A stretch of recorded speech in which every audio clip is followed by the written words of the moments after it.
Hola, mi nombre es Ramón Sotomayor, soy químico farmacéutico, doctor en farmacología y profesor adjunto del Instituto de Fisiología, Facultad de Ciencias, Universidad del Paraíso.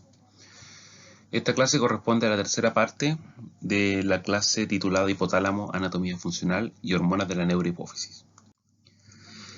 En esta clase revisaremos algunos conceptos asociados a las hormonas que son factores liberadores, hormonas hipotalámicas que son secretadas a la eminencia media y que a través del sistema venoso portal son capaces de llegar a la adenohipófisis o hipófisis anterior, son capaces de estimular a receptores y producir una secreción de una hormona hipofisiaria que va a producir un efecto periférico. Y revisaremos en detalle, al final de esta clase, los conceptos clásicos de las hormonas hipotalámicas liberadas en la hipófisis posterior, específicamente en la neurohipófisis, y los efectos que estas producen desde el punto de vista endocrino clásico, pero además también revisaremos el ejemplo de una de ellas en la actividad cerebral de otros núcleos y su rol en el comportamiento. Ahora bien, las hormonas que son liberadas por el hipotálamo hacia el sistema venoso portal son hormonas de origen fundamentalmente de tipo proteico. Bien, como hemos mencionado, las hormonas hipotalámicas o factores liberadores hipotalámicos son liberados al sistema venoso portal y de ahí acceden y llegan por el flujo sanguíneo hacia la hipófisis anterior. Aquí es importante recordar que la hipófisis se caracteriza por ser una glándula circular que tiene un diámetro cercano a 1 centímetro y un peso cercano a 1 gramo. Esta glándula está alojada en este hueso, conocido como silla turca, que corresponde al hueso esfenoide, el cual aloja la totalidad de la glándula. Y como podemos observar en la resonancia magnética de abajo, podemos observar que esta glándula es susceptible de cambios neoplásicos. Acá lo que observamos es un tumor hipofisiario que está alojado en esta zona y que, si ustedes pueden observar, tiene un gran tamaño. Y esto hace que estos tumores puedan ser clasificados respecto al tamaño en micro o en macroadenomas. Microadenomas son aquellos tumores que tienen un tamaño como tal menor al 1 centímetro, y macroadenomas aquellos que tienen un tamaño mayor a 1 centímetro. Además, estos tumores pueden ser clasificados como funcionales o no funcionales. ¿Qué significa esto? Significa que si son funcionales, son tumores que incrementan la secreción de las hormonas hipofisiarias. Y eso puede ser, por ejemplo, la causa de algunos trastornos patológicos como la enfermedad de Cushing, que se caracteriza por un tumor hipofisiario hipersecretor de ACTH. Ahora bien, dentro de la clasificación en el eje rostro-caudal, tenemos la parte anterior de la hipófisis y la parte posterior.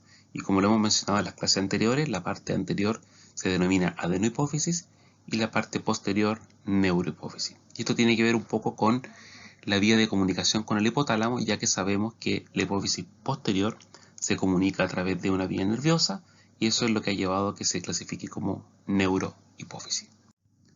Interesantemente, la hipófisis anterior tiene una gran población de células cuyas características las hacen ser bien particulares, las cuales han sido clasificadas en células que permiten secretar un tipo de hormona en particular. En esta zona vamos a encontrar células que son capaces de secretar, por ejemplo, la hormona ACTH, que más adelante veremos en detalle a qué hormona hipofisiaria corresponde, o células que producen TRH, o células que producen LH y FSH. Y podemos, de nuevo, observar que en la zona posterior estarían estas neuronas magnocelulares, principalmente de la zona supraóptica y del núcleo paraventricular, donde liberarían su contenido en la zona posterior de la hipófisis y por lo tanto de ahí pasarían a circulación sistémica. Aquí solamente cabe señalar que el origen de estas hormonas, que es la vasopresina y la oxitocina, es ser una hormona de tipo hipotalámica y que es secretada desde la neurohipófisis, no es una hormona producida o sintetizada en la neurohipófisis. Otra característica es que ambas porciones de la glándula hipoficiaria, tanto la anterior como la posterior, están divididas por esta zona que se conoce como la pars intermedia o zona intermedia, que separa a estos grandes grupos de células. ¿Cuáles son las hormonas liberadas por la adenohipófisis y que son estimuladas su secreción por acción, estimuladas o inhibidas su secreción por acción de hormonas hipotalámicas o factores hipotalámicos? Estas hormonas son la hormona del crecimiento, la prolactina, la LH, FSH, hormona luteinizante, hormona folículo estimulante, la TSH, que es la hormona estimulante de tiroides, y la ACTH, que sería la hormona adrenocorticotrópica o corticotropina. Todas estas hormonas tienen unión directa a receptores de membrana. Eso significa que tienen efectos que en las células gatillan señales intracelulares y que pueden llevar a cambios en la liberación de ciertos sustratos o pueden llevar a cambios en la producción, en la síntesis de ciertas proteínas. Ahora bien, todas estas hormonas tienen algunas características que son bien particulares. Por ejemplo, las dos primeras hormonas, hormonas del crecimiento y prolactina, se unen a receptores de membrana que se denominan receptores con actividad tirosina quinasa. Es decir, estas hormonas cuando se unen activan módulos de fosforilación en estos receptores en la zona intracelular que llevan a la activación de rutas de quinasa como por ejemplo STAT, como por ejemplo JAK quinasa. La LH, FSH, TSH y ACTH son hormonas que se unen a receptores metabotrópicos, fundamentalmente a receptores que son del tipo acoplados a proteínas GS y por lo tanto generan la activación de las células a través de formación de AMP cíclico, activación de la proteína quinasa. Otra característica importante de las hormonas hipoficiarias es que solamente la prolactina es una hormona que se encuentra siempre tónicamente inhibida por la dopamina de origen hipotalámico.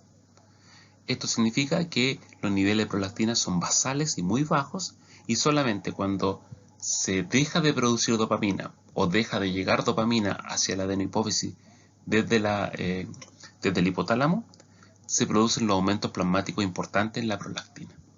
Antes siempre se encuentra inhibida. Como vimos en un par de diapositivas anteriores, pudimos observar que la hipófisis anterior tiene un grupo de células que son distintas, especializadas en la producción de ciertas hormonas hipoficiarias.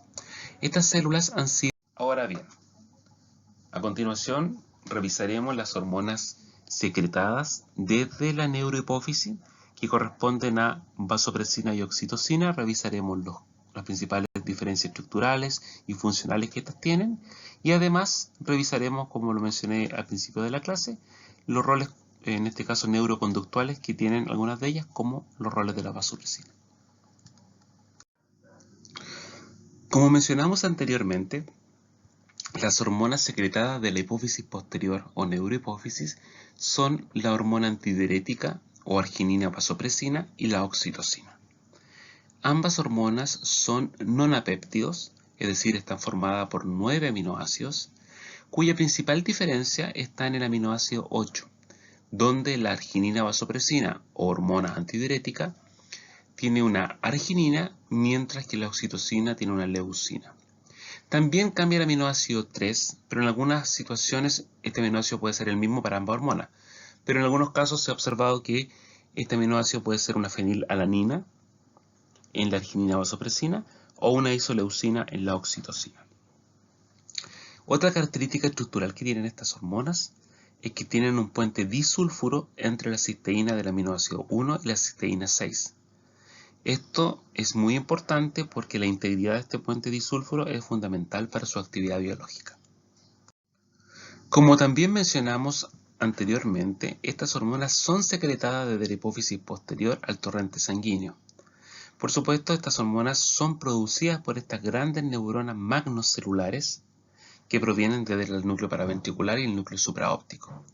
Estas neuronas tienen características bien interesantes y algunas de ellas fundamentalmente son que estas neuronas son capaces de tener unas varicosidades donde se aglomeran una gran cantidad de gránulos de secreción que corresponden a los conocidos como cuerpos de Herring.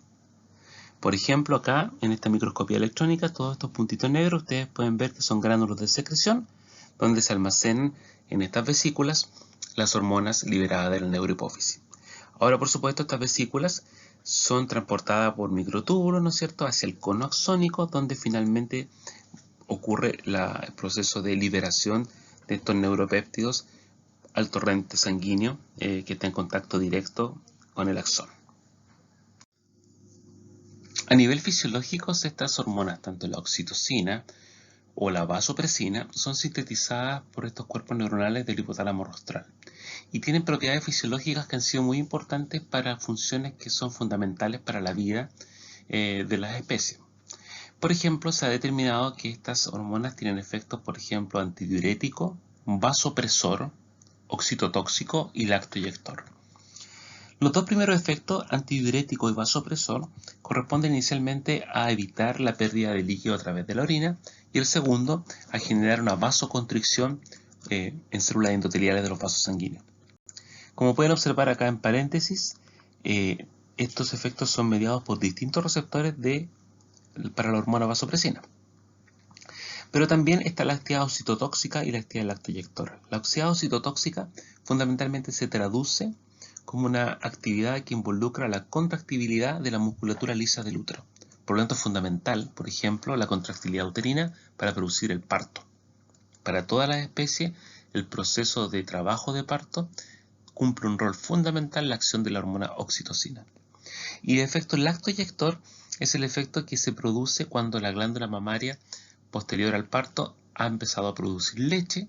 Esta producción de leche es a través o está mediada por la acción de la prolactina, pero la oxitocina favorece que esta pueda ser eyectada desde los alveolos de la glándula mamaria hacia el conducto central y de ahí hacia el neonato que está haciendo el proceso de succión de la leche. Ahora, si ustedes se fijan, vasopresina principalmente tiene una actividad antidiurética y vasopresora que en proporción es mucho mayor que la actividad antidiurética y vasopresora que tiene oxitocina. O sea, uno puede calcular y puede asumir en particular que, por ejemplo, la vasopresina tiene una actividad antidiurética o vasopresora aproximadamente 90 veces mayor que la que puede generar la oxitocina. Por el contrario, si ustedes se fijan, la actividad oxitotóxica y lactoeyectora es principalmente dada por la oxitocina y es muchísimo menor para la vasopresina. ¿Por qué les menciono esto? Porque al ser estructuras hormonales con características estructurales muy similares, número de aminoácidos, puente disulfuro, etc., podrían compartir funciones fisiológicas de manera muy significativas. Sin embargo, las variabilidades estructurales, como por ejemplo los cambios en el aminoácido 8 o el cambio en el aminoácido 3, permiten que la unión a receptores sea particular y genere efectos fisiológicos específicos. Solamente recalcar que acá tenemos a la desmopresina y la desmopresina es un poderoso antidiurético. De hecho, su principal uso en la actualidad es ser utilizado para la diabetes insípida, ya que es un fármaco que evita que haya pérdida de líquido por orina o pérdida de orina exagerada. Solamente a modo de ejemplo, una persona que tenga diabetes insípida, por ejemplo, es capaz de eliminar por día entre 15 a 20 litros de orina por día. Bien, la oxitocina es una hormona no peptídica que, como muchas hormonas de origen proteico, puede encontrarse como una pre-prohormona. ¿Qué significa esto? Que esta hormona, cuando es traducido su RNA mensajero en los ribosomas, se produce una hormona con una estructura que es una preproteína que tiene un peptidoseñal que permite que esta hormona vaya al almacenamiento en gránulos de secreción y no sea una proteína de uso citoplasmático.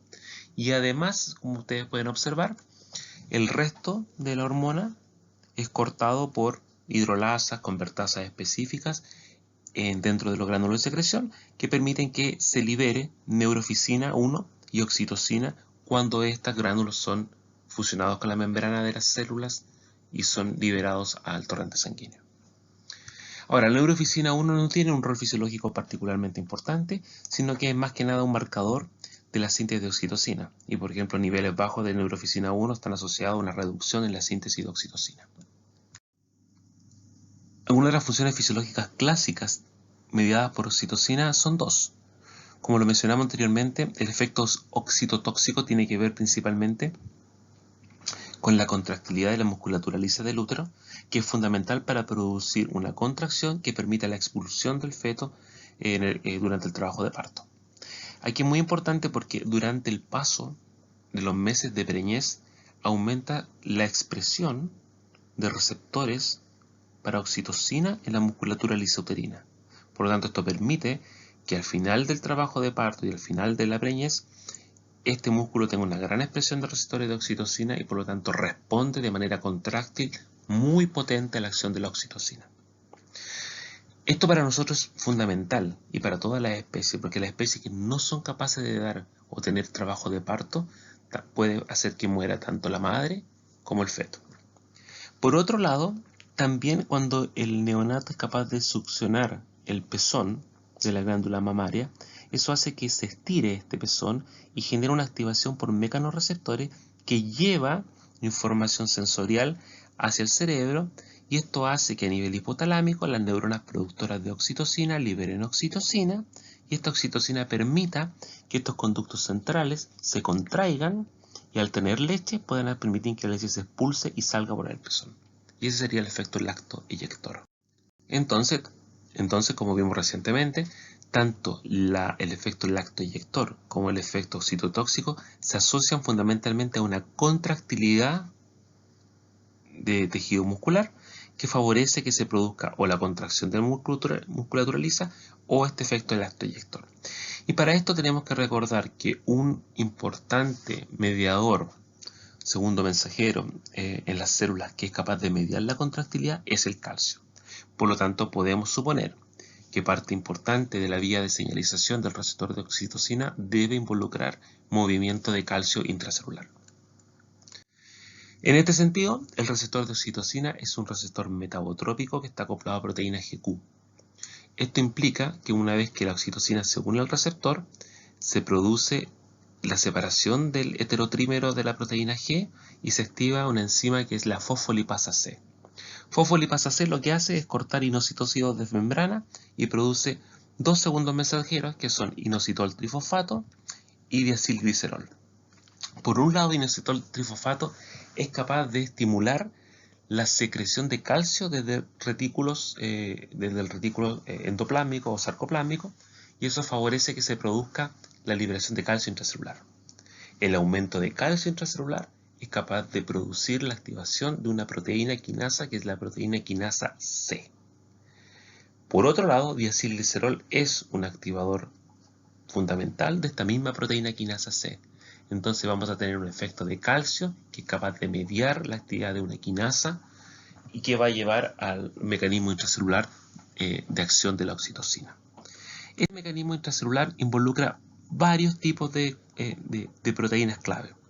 Particularmente la activación del receptor de oxitocina al producir el aumento de calcio también lleva a que se produzca la activación de las calciocalmodulinas, las cuales van a activar a la quinasa de cadena liviana de la miosina, y esta va a tener una actividad contráctil para poder producir la ruptura de la cadena liviana de miosina y eso generar el mecanismo contráctil. Entonces, en este caso en particular, el receptor de oxitocina produce movimientos de calcio que a través de vías de señalización intracelulares llevan a la actividad contráctil. Desde el punto de vista sensorial, es muy interesante reconocer que la oxitocina, por ejemplo, no solamente es liberada cuando el neonato es capaz de succionar la glándula mamaria y por lo tanto producir la activación por mecanorreceptores en este tejido que van a llevar información hacia el sistema nervioso central, información aferente hacia el sistema nervioso central para que se produzca la liberación de oxitocina, sino también, por ejemplo, de manera audible, el llanto de la cría es capaz de producir la propia secreción de oxitocina y por ende el efecto lactoeyector. Esto es muy interesante porque también sabemos, desde un punto de vista de fisiología sensorial, que el nervio auditivo que lleva esta información auditiva también es capaz de generar una red neural que lleva finalmente a la activación hipotalámica. Entonces, en resumen, la oxitocina es una importante hormona que tiene que producir un efecto contráctil, principalmente sobre musculatura lisa uterina. La sensibilidad a oxitocina aumenta progresivamente durante el periodo de preñez, lo que lleva a una mayor expresión del mensajero y de la proteína para el receptor de oxitocina en este músculo. Y además la secreción de oxitocina va a aumentar de manera significativa cuando se va a producir la dilatación del cérvix, el descenso del feto por el canal de parto, que va a estimular las vías sensoriales que tienen como relevo de información a los núcleos supraóptico y paraventricular. Y esto van a llevar a la secreción de oxitocina, que va a intensificar el trabajo de parto. Solamente cabe señalar que la oxitocina es una de las principales manipulaciones farmacológicas que se utiliza en mujeres cuando están en periodo de trabajo de parto, pero este se está retardando. O sea, bolus intravenosos de administración de oxitocinas llevan a aumentar la frecuencia de la contractilidad uterina. Y en el útero no grávido, es decir, en mujeres que no están embarazadas, la oxitocina tiene un efecto también indirecto reproductivo, que es facilitar el transporte de espermatozoides. Respecto a la vasopresina, esta también es una hormona nonapeptídica. Y como ustedes pueden ver, una vez que se ha traducido el mensajero de la vasopresina, se produce una preprohormona denominada prepropresoficina. Esta, como todas aquellas hormonas y proteínas que van a ser secretadas por las células, tiene un péptido señal, el cual va a permitir que esta hormona se vaya a destinar a gránulos de secreción. Dentro del gránulo de secreción por acción de convertasas, proconvertasas, hidrolasas, etc., un sinnúmero de proteínas con actividad proteolítica, son cortados fragmentos de esta proproteína en particular, y se genera dentro de la gránulo de secreción la vasopresina, la neuroficina 2 y el glicopéptido. Al igual que en el caso de la oxitocina, el neuroficina 2 no tiene un rol fisiológico muy importante o no ha sido hasta la fecha estudiado completamente, y solamente es como un marcador, sirve como marcador de la secreción y producción de vasopresina. Una vez que la vasopresina ha sido secretada, esta es secretada desde la hipófisis posterior. Por lo tanto, veremos los efectos fisiológicos que produce esta hormona y aquellos que son más clásicos, como el efecto presor o vasopresor y el efecto antidiurético. Sin embargo, hay que reconocer que en ambos casos, ya sea por una extravasación de sangre, es decir, cuando hay una hemorragia, o por una pérdida excesiva de volemia, por ejemplo, en una condición como de sudoración extrema, lo que va a ocurrir es que en el líquido intracelular se va a producir un cambio de osmolaridad y va a aumentar la osmolaridad. El aumento de osmolaridad, especialmente a nivel del líquido cefalorraquídeo en el cerebro, es sensado por células especialistas que son capaces de medir los cambios de la osmolaridad en el extracelular, que son los homorreceptores que están alojados principalmente a nivel de la área anterior o medial anterior del hipotálamo, ¿ya? Donde están fundamentalmente las neuronas magnocelulares, como por ejemplo la zona rostral supraóptica o paraventricular. Bueno, en esta zona estos homorreceptores se activan solamente al ser capaces de sensar estos cambios de osmolaridad. Y eso lleva a que se depolaricen estas neuronas y generen la liberación de vasopresina. Ahora, la actividad de vasopresina va a producir a nivel renal, que se reabsorba agua, es decir, va a tener el efecto antidiurético. A nivel de los vasos sanguíneos va a producir el efecto cardiovascular, que es generalmente tener un efecto presor. Y ese aumento de presión o ese cambio en la osmolaridad hará el feedback negativo, inhibiendo la liberación de más vasopresina. Los efectos fisiológicos producidos por la vasopresina están mediados por la unión a receptores específicos. Estos receptores de vasopresina son de dos tipos, globalmente son receptores metabotrópicos acoplados a proteína G, pero que pueden ser de dos tipos. Unos están acoplados a proteína GQ, que son los receptores B1, y el otro es el receptor acoplado a proteína GS, que es el receptor B2.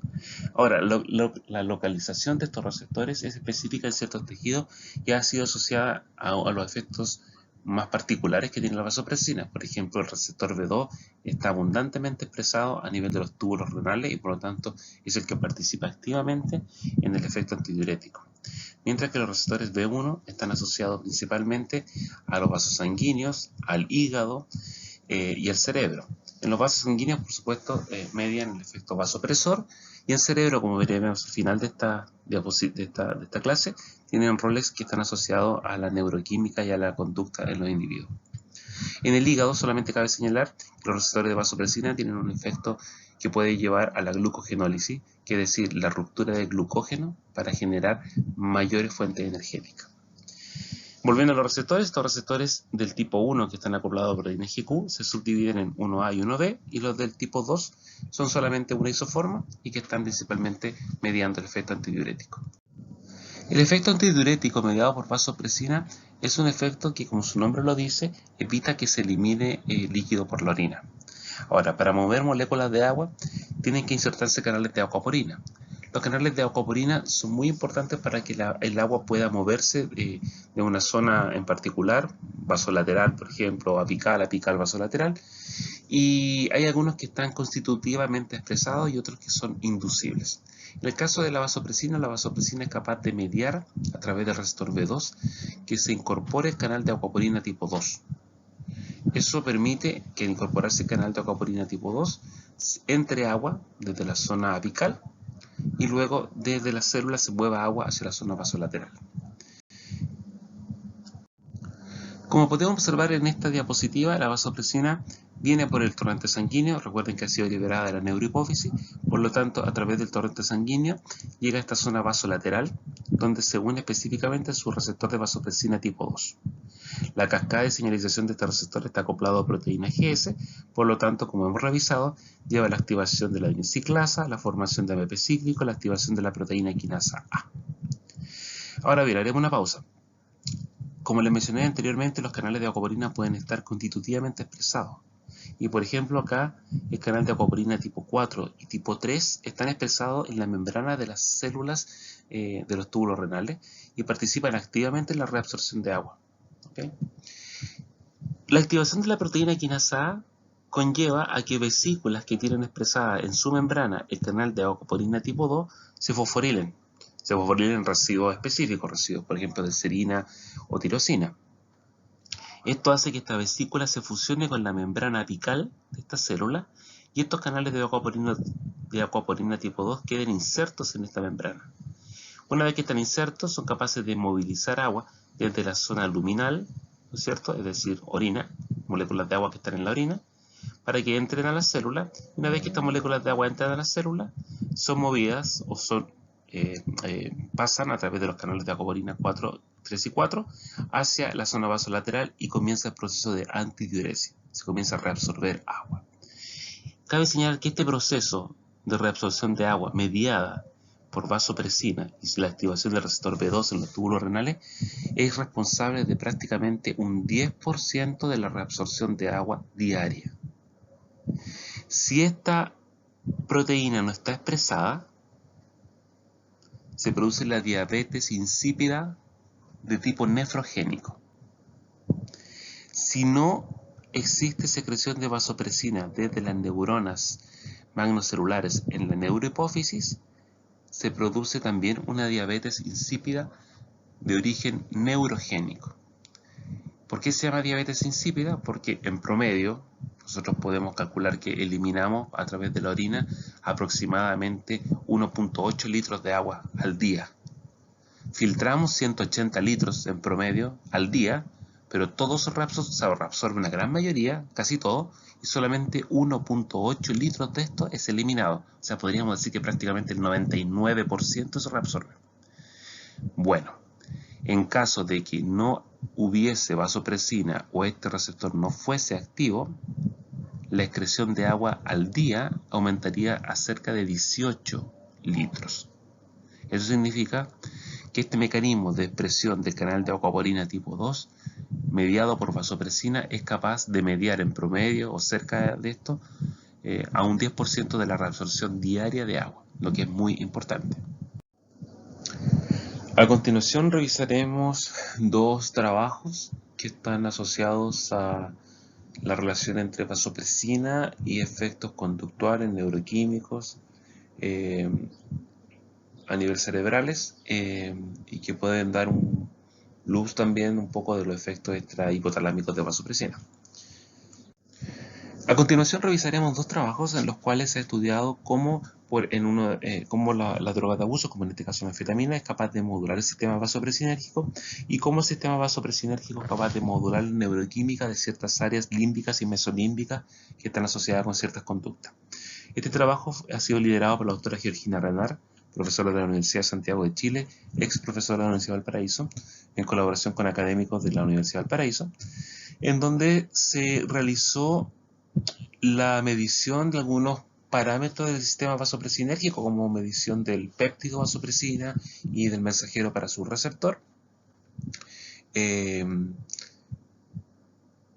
situaciones de administración de una droga psicotrópica como la anfetamina. Y para esto, en este primer trabajo se hizo el estudio de la sensibilización conductual a la anfetamina. ¿A qué corresponde este concepto? Significa que cuando uno administra una droga de abuso, si la administra de manera reiterativa, puede observar que después de haber dejado un tiempo sin utilizar la droga, el efecto generado por la droga de abuso es mucho mayor. Es decir, por ejemplo, si yo en esta zona que yo denomino inducción de la sensibilización, durante estos 5 días puedo ver la actividad locomotora, y después dejo un periodo sin administrar la droga y vuelvo a administrar una dosis de la droga igual a la anterior, observo que los animales incrementan significativamente su actividad locomotora. Eso es la expresión de la sensibilización y esta es la inducción de la sensibilización. ¿Ok? En otras palabras, los animales se hacen más sensibles a los efectos de la droga o a la misma cantidad de droga administrada después de un periodo de abstinencia. Bueno, ¿qué es lo que podemos observar acá? Aquí se midieron la actividad locomotora el día 1 y el día 5, ¿okay? En la fase de inducción de estos tres grupos. El primer grupo es un grupo salino. ¿Qué significa? Un grupo que recibió durante 5 días salino y el día 10 recibió otra dosis de salino. El grupo 2 recibió durante 5 días salino y el día 10 recibió una dosis de anfetamina, es decir, como una administración aguda de anfetamina. Y el grupo 3 recibió 5 días de anfetamina y el día 10 recibió una nueva dosis de anfetamina. ¿Qué podemos observar? Durante los primeros 5 días, que es la fase de inducción, podemos observar que el grupo salino-salino, es decir, que recibió salino durante todos estos días y volvió a repetir salino el día 10, durante estos 5 días, la actividad locomotora el día 1 y el día 5 no cambió. Es de suponer que es la misma. En el grupo que recibió salino durante 5 días, pero el día 10 recibió anfetamina, prácticamente no hubo ningún tipo de cambio conductual significativo, o sea, prácticamente la actividad locomotora es la misma. En el grupo que recibió anfetamina durante 5 días y volvió a repetir anfetamina el día 10, durante la fase de inducción, podemos observar que el día 1, por supuesto, genera una mayor actividad locomotora que el resto de los grupos, pero esta actividad locomotora es significativamente mayor al día 5, es decir, el animal durante estos 5 días ha incrementado significativamente su actividad locomotora. Si ustedes observan, en promedio, esta actividad locomotora está cercana a los 40 y tantos metros de viaje recorrido. ¿Okay? Lo que vemos acá es la expresión de la actividad locomotora, la sensibilización. Y esto se hizo tanto en hembras como en machos. Cabe señalar, no lo mencioné, que este gráfico B que está acá es lo mismo que vimos anteriormente, pero se realizó en hembras, ¿ya? Y se observa lo mismo. Se observa que los animales que han recibido anfetamina el día 1 y el día 5 incrementan su actividad locomotora durante este periodo de inducción de la sensibilización. Ahora, si vamos a ver el día 10, los animales que recibieron salino durante los primeros 5 días, pero volvieron a repetir la dosis de salino el día 10, tienen esta actividad locomotora el día 10. Los machos, las hembras. Aquellos que recibieron salino durante estos 5 días y recibieron una dosis de anfetamina el día 10, que es el día de la expresión, tuvieron un incremento significativo en la actividad locomotora, los machos y las hembras.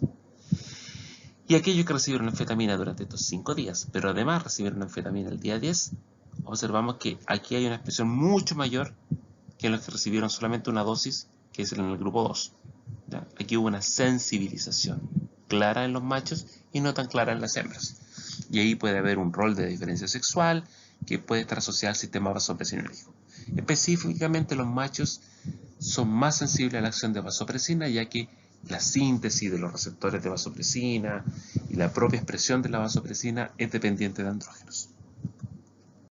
Ahora bien, el grupo de la doctora Georgina Renard recientemente ha vuelto a publicar un trabajo donde ahora ha estudiado cómo la administración de vasopresina o modificación del sistema vasopresinérgico, específicamente en el área del septum lateral, es capaz de cambiar la neuroquímica de un área límbica como el núcleo accumbens, que lo veremos a continuación. Ahora bien, ¿cómo se ve esto desde el punto de vista gráfico? Cuando se mide el tiempo que pasa el animal, en este caso, que gasta en el lado blanco, en el lado de menos preferencia, después de administrar salino, uno observa que prácticamente no hay cambio significativo en el tiempo. ¿Qué significa esto? Significa que el animal en el pre-test o en el test final prácticamente pasó el mismo tiempo en este lado, cuando se le inyecta solución salina. Pero cuando se le inyecta o se condiciona con anfetamina, ustedes pueden observar que hay un crecimiento en el grado de preferencia medido en tiempo que prefiere el animal en el lado blanco. O sea, el animal pasó, no sé, 180 segundos en el pretest y esto lo aumentó casi a 300 segundos en el test final. O sea, hubo un incremento significativo, que es lo que ve el mapa de calor acá. ¿Okay? Ahora, ¿esto se correlaciona con qué? Se correlaciona con que los niveles del contenido de vasopresina en el septum lateral están disminuidos. Porque después de realizar todo el periodo de condicionamiento y el test final, los animales son sacrificados y se va a medir el nivel de vasopresina en el lateral septum y se observa una disminución, similar a lo observado en el paper anterior. Ahora bien, ¿qué es lo que hizo el grupo de la doctora Renard? Lo que hizo fue administrar canular en el septum lateral, poner dos cánulas guías y por estas cánulas guías inyectar específicamente o vasopresina directamente en el septum lateral de manera bilateral o inyectar vasopresina más un antagonista del receptor B1A, que es el receptor de vasopresina que está expresado en el área septal. O sea, ¿qué dijo? Los animales van a recibir anfetamina tal cual lo hemos explicado en este momento, pero ahora van a estar en presencia de vasopresina en el septum o vasopresina y su antagonista en el septum. E interesantemente, cuando restituyó esta disminución de los niveles de vasopresina e inyectó vasopresina, obsérvense que los animales no se condicionan, como lo observamos acá y acá. Cuando se inyecta vehículo en los dos lados, los animales se condicionan, pasa esto. Cuando se inyecta vasopresina no se condicionan. Pero cuando se inyecta vasopresina y su antagonista del receptor, es decir, ahora se tiene bloqueado la actividad del receptor, sí logran condicionarse nuevamente. Esto es muy interesante porque nos da cuenta de que el sistema vasopresinérgico estaría participando, estaría reduciendo su expresión, digamos, estaría participando en el condicionamiento a drogas de abuso. No solamente entonces se observa un cambio en el condicionamiento si yo manipulo el sistema vasopresinérgico del septum lateral, sino que también ahora esto se correlaciona con cambios funcionales neuroquímicos. ¿Qué observó la doctora Renard? Observó que cuando fue a estudiar el núcleo accumbens, que es una área del cerebro que recibe inervación dopaminérgica, la cual es modulada, la inervación dopaminérgica es modulada por el área septal, se observan cambios significativos. ¿Cómo qué? Fíjese que cuando ella inyecta la vasopresina en el septum lateral, observa que los niveles de dopamina en núcleo accumbens disminuyen significativamente. Y esto es interesante porque, si recuerdan el gráfico anterior, lo que observamos es que cuando inyectamos anfetamina los animales no se condicionan. Y para que puedan ser condicionados y expresar esta conducta tipo adictiva, se requiere que aumente la dopamina. Y si ustedes se fijan, no se produce ese aumento. ¿Ok?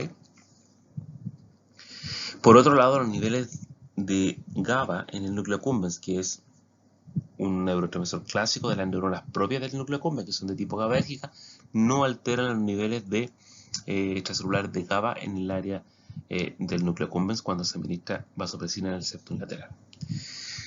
Lo que es muy, muy interesante es que, por supuesto, cuando se agrega anfetamina, ¿no es cierto?